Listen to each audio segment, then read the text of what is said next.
বর্তমান জামানাতে কিছু লোকের বক্তব্য হচ্ছে যে আমরা কোরআন এবং সহিহ হাদিস ছাড়া কিছুই মানি না। তবে একটা কথা মনে রাখবেন, যেই ব্যক্তি বলবে কোরআন এবং সহিহ হাদিস ছাড়া কিছুই মানা যাবে না, সেই ব্যক্তি কোরআনকেও মানলো না, সেই ব্যক্তি হাদিসকেও মানলো না। এর কারণ কি? আল্লাহ তাবারাক ওয়া তাআলা পবিত্র কোরআন পাকে বলেন, ইয়া আইয়ুহাল্লাযীনা আমানু আতিউল্লাহা ওয়া আতিউর রাসূল ওয়া উলিল আমরি মিনকুম। আল্লাহ সুবহানাহু ওয়া তাআলা বলছেন, হে ঈমানদারগণ, হে বিশ্বাসীগণ, আতিউল্লাহা, তোমরা আল্লাহর আদেশ মানো, ওয়া আতিউর রাসূল, এবং রাসূলের আদেশ মানো, ওয়া উলিল আমরি মিনকুম, এবং তোমাদের মধ্যে যারা উলিল আমর তাদের হুকুম মানো।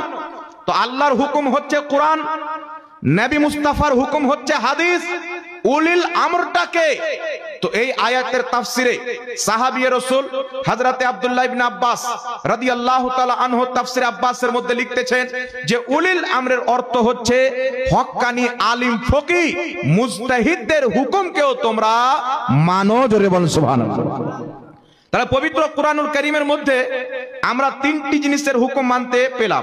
এক, আল্লাহর হুকুম, রাসূলের হুকুম, আর হক্কানি মুজতাহিদ তবকার আলিমদের হুকুম মানতে আল্লাহ পাক বলেছেন।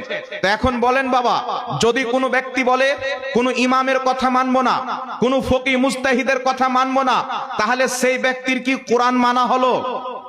কোরআন পাক বলছেন হক্কানি আলিমদের হুকুম মানো, মুজতাহিদদের হুকুম মানো, ফকিহদের হুকুম মানো।